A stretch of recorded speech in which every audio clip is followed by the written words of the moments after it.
Hello friends, welcome to our channel. అందరూ బాగున్నారా?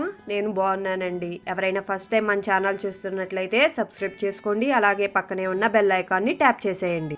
ఈరోజు మనం గుడిలో గంటను ఎందుకు కొడతారో ఈ వీడియోలో తెలుసుకుందాం ఫ్రెండ్స్.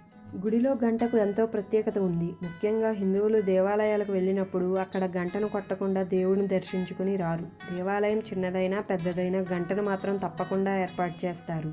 భగవంతుడికి హారతి ఇచ్చినప్పుడు, నైవేద్యం పెట్టినప్పుడు, ముఖ్యమైన పూజలు చేసినప్పుడు గంటను కొడతారు. అయితే అసలు గంటను ఎందుకు కొడతారు? గంట కొట్టడం వల్ల ప్రయోజనం ఏంటి అనే సందేహం అందరికీ కలుగుతుంది. అవేంటో ఇప్పుడు చూద్దాం. భగవంతుడు ముందు గంట కొట్టడం వల్ల ఆ శబ్దం ఆ ప్రాంతంలో ఉన్న దుష్టశక్తుల నెగిటివ్ కిరణాలను దూరం చేస్తుందని అంటుంటారు. అంతేకాదు, దేవుడి ముందు ఏమైనా కోరికలు కోరుకుని గంట కొడితే అవి సాక్షాత్తు ఆ భగవంతుడికి చేరుతుందని భక్తుల నమ్మకం. అలాగే దేవాలయంలో గంట మోగిస్తే అన్ని శుభాలకు సంకేతమని కూడా అంటారు. ఇక ఆలయంలో కానీ ఇండ్లలో చేసుకునే ప్రత్యేక పూజల్లో కానీ గంటను మోగిస్తే మనసుకు ఆధ్యాత్మిక ఆనందం కలుగుతుంది. అంతేకాకుండా మనసుకి ప్రశాంతత చేకూరుతుంది. గంటలలో ఉండే ప్రతి భాగానికి ఒక్కో ప్రత్యేకత ఉంటుంది. గంట నాలుక భాగంలో సరస్వతీదేవి, గంట ముఖ భాగంలో బ్రహ్మదేవుడు, కడుపు భాగంలో రుద్రుడు, కొన భాగంలో వాసుకి, పిడి భాగంలో గరుడ, చక్ర, హనుమ, నంది మూర్తులతో ఉంటుందని పురాణాలు చెబుతున్నాయి.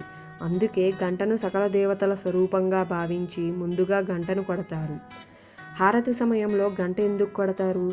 హారతి సమయంలో గంట ఎందుకు కొడతారు అనే సందేహం చాలామందికి ఉంటుంది.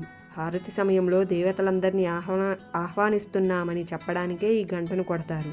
అంటే హారతి ఇస్తున్న సమయంలో గుడిలో ఉన్న భగవంతుడికి మాత్రమే హారతి ఇవ్వకుండా అన్ని దేవుళ్లను ఆలయంలోకి ఆహ్వానిస్తుంటారు అని అర్థం. అందుకే హారతి సమయంలో ఆ వెలుగులో స్వామిని చూపిస్తారు. అందుకే హారతి సమయంలో భక్తులెవరూ కూడా కళ్ళు మూసుకోకుండా దేవుణ్ణి ప్రత్యక్షంగా దర్శించాలని పూజారులు చెప్తూ ఉంటారు. కంచుతో తయారు చేసిన గంటను కొట్టినప్పుడు ఓం అనే స్వరం వినిపిస్తుంది.